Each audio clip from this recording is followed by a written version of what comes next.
Bonsoir, ici Pierre Maisonneuve. Vous avez bien dormi la nuit dernière et surtout vous avez bien rêvé et pour une fois vous avez le souvenir d'un de vos rêves, celui qui précédait votre réveil, c'est du moins l'impression que vous avez. Et vous voulez interpréter ce rêve. Notre invité de ce soir n'a rien d'un charlatan. C'est un médecin neurophysiologiste, directeur du département de médecine expérimentale de l'Université Taude-Bernard à Lyon. Il a écrit « Le sommeil et le rêve ». Il est co-auteur du Grenier des rêves. Il a découvert le sommeil paradoxal, celui où on rêve. Depuis 40 ans, il cherche une réponse. Pourquoi rêve-t-on? Ce soir, il nous propose des pistes de réflexion. Mon invité, Michel Jouvet. Docteur Jouvet, bonsoir. Bonsoir, M. Maisonneuve. Docteur Jouvet, vous venez à Montréal pour raconter l'histoire du rêve. Bon, c'est une très belle histoire et j'espère qu'on va le faire ce soir comme une histoire, vous et moi. D'abord, comment elle a commencé pour vous, cette histoire-là? Comment un jeune médecin décide de s'intéresser au rêve? Comme toujours, dans la recherche, ça commence par hasard. Ce qui prouve qu'on ne peut jamais programmer la recherche. Hein? Toujours. Bon, j'étudiais un processus d'apprentissage du cerveau chez des animaux. L'habituation, c'est-à-dire la capacité du cerveau à ne pas réagir à des stimulations qui sont sans intérêt. Et puis, de fil en aiguille, j'avais réveillé des chats. Si vous voulez, c'était très simple, j'avais des chats, ils dormaient, je faisais du bruit, je les réveillais la première fois 10 minutes, la deuxième fois 5 minutes, la cinquième fois pas du tout. Pourquoi? C'est très difficile en fait. J'ai commencé ça il y a 50 ans et les gens qui ont continué, ils ont continué sur des petites limaces de mer, ils n'ont toujours pas compris. Mais afin de savoir si c'était le cortex ou un autre endroit du cerveau, j'ai été amené à faire des lésions, à mettre des électrodes à d'autres endroits. Et un jour, j'ai vu devant moi sur des tracés, des périodes où il n'y avait plus du tout d'activité des muscles, où le cerveau devenait rapide comme pendant l'éveil, mais ce n'était pas de l'éveil. Il y avait des mouvements des yeux, il y avait une activité très particulière et ça n'avait pas été décrit avant, ou ça avait été décrit, mais ça avait été interprété comme un sommeil très léger. Et à cette époque, quand l'activité du cortex était rapide, l'activité du cortex, je veux dire, le cortex fabrique de l'activité électrique. C'est ce qu'on appelle l'électroencéphalogramme. Quand il est rapide, c'est qu'un animal est éveillé. Là, l'animal, il avait un cortex rapide, mais il n'était pas réveillé parce que son tonus musculaire était complètement plat. Donc ça ne pouvait pas être de l'éveil, c'était un sommeil très profond. Et de fil en aiguille, puisque c'était paradoxal de voir quelque chose comme ça, enfin quand on découvre toujours quelque chose c'est paradoxal, c'était pas un très bon mot, on a dit que c'est du sommeil paradoxal. Mais c'est un mot qui a fait son bout de chemin. Donc pour bien vous comprendre, à ce moment-là, lorsque nous sommes en sommeil paradoxal, vous nous dites qu'il y a autant d'activités au niveau du cerveau, au niveau de l'électroencéphalogramme, en quelque sorte, si vous l'évaluez, que si j'étais éveillé. Plus. Plus même. Probablement plus. L'énergie que dépense le cerveau à ce moment-là est aussi intense que dans l'éveil la tension la plus intense, et probablement plus. Bon, mais à ce moment-là, il y a une chose. Vous avez dit, les muscles sont complètement... Bien sûr, parce que tout ce qui va se passer dans le cerveau va vous faire des mouvements et des tas de choses comme ça. Vous n'avez pas bougé, autrement vous tomberiez de votre lit. La nature, dans son immense sagesse, a inventé un système de blocage qui fait que rien ne bouge, sauf, heureusement, la respiration et les yeux, parce que ça n'a jamais fait. Respiration et les yeux, et vous dites, dans le cas des hommes, par exemple, c'est une chose à laquelle on accorde de l'importance, les hommes, dans votre... C'est très important, parce que ça a dû être remarqué il y a très longtemps, il y a une érection. Une érection du nouveau-né au vieillard. Au vieillard. Bon, le vieillard, c'est toujours celui qui a quelques années de plus que vous, donc jusqu'à l'octogénaire, disons. Mais à ce moment-là, j'aurais presque le goût de vous poser une question qui peut... il était question récemment d'impuissance. Oui. Par exemple, chez des gens qui vivent l'impuissance.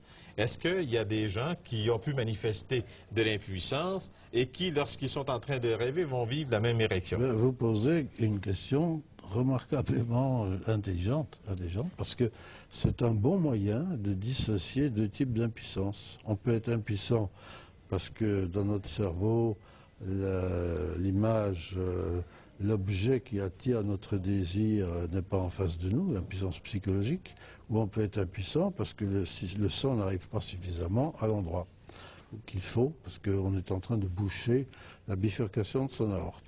Moyen de faire le diagnostic entre les deux, vous faites dormir quelqu'un, vous lui mettez un petit machin autour du sexe. Si c'est une impuissance psychologique, le truc va toujours marcher. Toutes les 90 minutes, pendant 20 minutes, vous aurez une érection. Si c'est mécanique, eh bien ça ne marche pas. Donc vous avez le résultat entre les deux. Donc dans un cas, vous envoyez le malade se faire déboucher son aorte. Dans l'autre cas, vous l'envoyez voir un psychiatre. Un psychiatre. Bon. Avant d'aller vers les psychiatres, puis avant d'aller vers ce que vous avez trouvé, votre histoire du rêve telle que vous la racontez, vous la faites monter très, très, très loin. Vous semblez même presque nous dire, nous sommes ce que nous sommes parce que nous rêvons, nous avons inventé des dieux parce que nous rêvons, nous avons peut-être même inventé la parole pour expliquer nos rêves. Je ne sais pas si j'ai bien interprété. Non, je dirais que le rêve...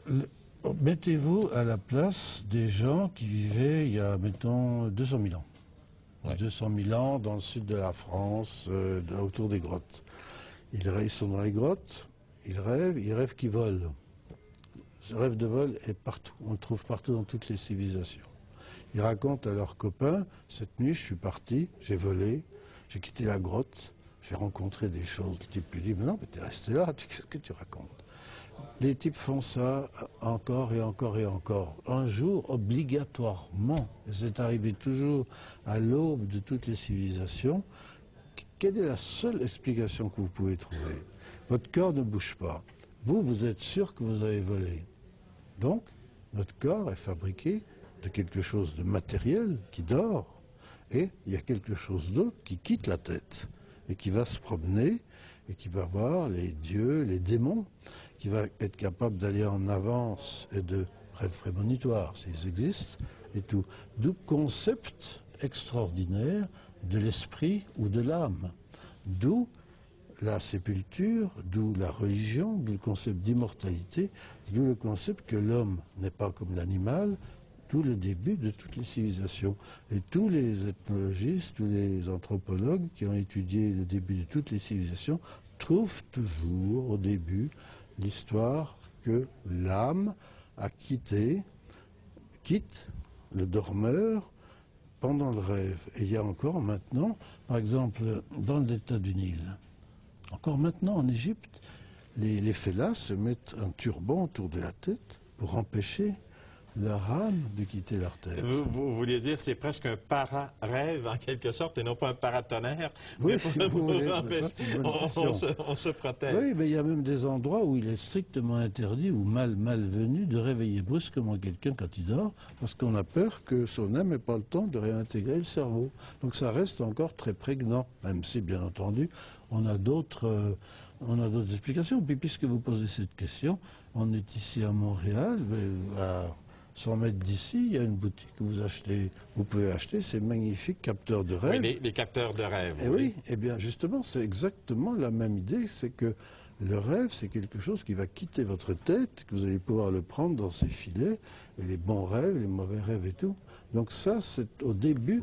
Donc, étudier la physiologie du rêve, c'est-à-dire à ce moment-là, essayer de le comprendre, c'est étudier la physiologie du sacré. Je vous dirai l'autre explication, l'autre importance d'étudier le rêve. Donc, même si l'homme, je ne crois pas que l'homme aurait pu inventer ce qu'il a fait s'il n'avait pas rêvé. Qu'on aurait eu ces magnifiques débauches d'art et de tout si l'homme n'avait pas cru qu'il y avait une certaine part d'immortel en lui. On va parler du comment on rêve, avant de parler du pourquoi, parce que vous avez des hypothèses. Vous avez ouvert... Le comment, d'accord. Vous avez ouvert un peu la porte en parlant du sacré.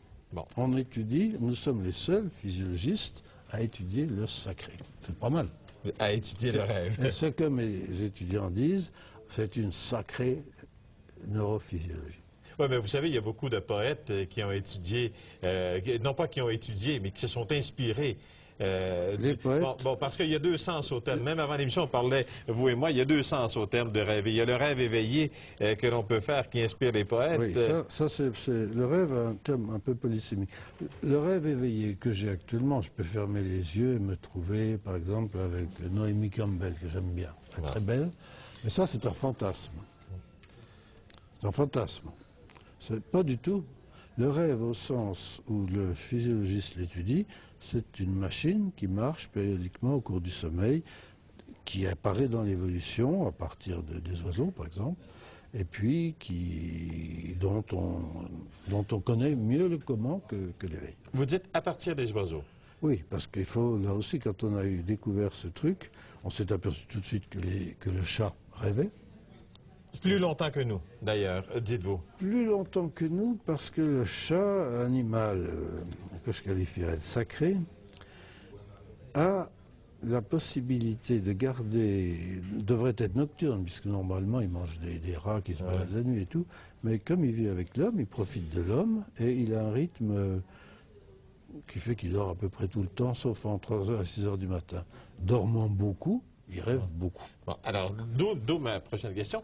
Comme on dort moins, Oui, on dit qu'on dort moins que l'on dormait, même peut-être qu'au siècle dernier, avec l'invention de la télévision, avec l'invention de la lumière, avec Edison, grand coupable. Edison, le grand coupable, parce que ça nous permet de travailler la nuit.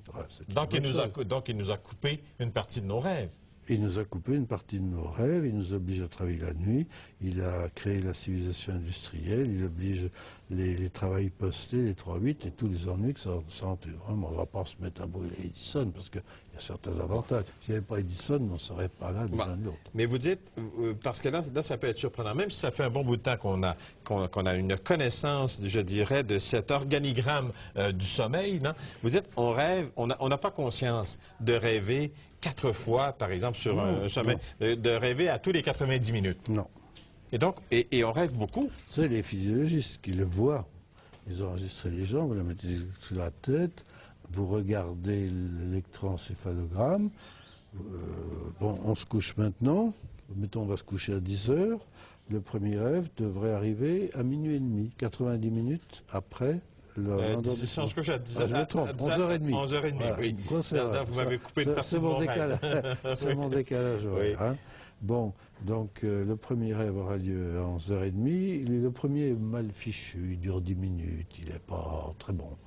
Les choses ne sont pas encore bien en place pour l'homme. Et puis l'autre, 10 minutes, donc après 1h30 après, donc ça fait, je vous laisse faire le calcul. Oui. Et puis donc l'autre 20 minutes. 90 minutes, 20 minutes, 20 minutes, 20 minutes, 5 phases égale 100 minutes. Donc c'est très facile de faire ce calcul. On rêve, tout au moins le rêve, les souvenirs de rêve sont maximum si on réveille les gens à ce moment-là. Vous voulez dire ceux, par exemple, qui disent « je ne me souviens jamais de mes rêves ». Il y a 20% des adultes, parce que les enfants souvent ne se souviennent pas de leurs rêves. 20% des gens adultes en bonne santé ne se souviennent pas de leurs rêves. Alors là, il y a 2 explications. Alors je vais vous les livrer toutes les 2. Il y en a une qui est due à Freud, Sigmund Freud, qui dit que normalement, le rêve étant le gardien du sommeil, eh bien, on ne doit pas se réveiller après un rêve et on ne doit pas se souvenir de ses rêves. Si vous vous souvenez de vos rêves, c'est que vous avez quelque chose qui ne marche pas, donc il faut aller voir un psychanalyste. Ah, donc, si on a souvenir, bon, alors, combien 80% chez le psychiatre ou le psychanalyste. L'autre, c'est l'explication neurobiologique. C'est qu'on se réveille probablement un peu trop après la fin du dernier rêve. 5 minutes, ça suffit, hein, c'est la disparition. Donc, les gens qui ne se souviennent pas de leur rêve, je leur propose d'avancer leur réveil d'un quart d'heure. Et là, ils vont se réveiller en si ça ne marche pas, ils vont voir un de mes collègues, puisqu'on est à Montréal. Montréal est une des grandes capitales d'études du sommeil dans cet hémisphère, dans toute l'Amérique, et disons dans le monde. Il y a de très très bonnes équipes ici. Ils vont prendre rendez-vous avec mes collègues et on va leur mettre des électrodes sur la tête. On va attendre si c'est un monsieur une érection, on va le réveiller. Et là, pour la première fois de sa vie, Il va pouvoir raconter son rêve. Moi, on va faire une courte pause. On entend souvent des personnes dire « je ne parviens pas à dormir, je ne peux pas dormir », même vivre d'angoisse parce que ces personnes-là ne peuvent pas dormir. Est-ce qu'on a raison d'être inquiet si on souffre d'insomnie? Je vais vous dire, bon, moi j'avais, puisque maintenant je profite du début de ce qu'on appelle la retraite, ce qui me rend à la fois plus libre et tout. Donc j'avais un laboratoire de sommeil, donc j'avais des consultations et tout. En interrogeant les gens qui disent ne pas dormir, il est assez facile de tracer la barrière de la gravité ou pas de la gravité. Il y a des gens qui vous disent « Docteur, je ne dors pas, je ne peux pas m'endormir, j'entends sonner toutes les heures et tout. » Très bien. À ce moment-là, vous donnez une petite carte, un petit calendrier de sommeil à tous les jours de la semaine, et puis vous leur dites de marquer en noir dans la nuit quand ils dorment, et surtout le jour, s'il y a des périodes où ils s'endorment ou s'ils bâillent. Et puis ils reviennent au bout d'un mois, et là vous voyez tout de suite si c'est grave ou pas. Il y a des gens qui ne dorment pas, qui disent ne pas dormir la nuit, mais dans la journée, vous voyez qu'ils ne dorment pas. Alors ceux-là, vous êtes certain qu'ils dorment, mais qu'ils ne savent pas qu'ils dorment. Donc il faut leur raconter des histoires, leur donner des drogues, des placebos et tout.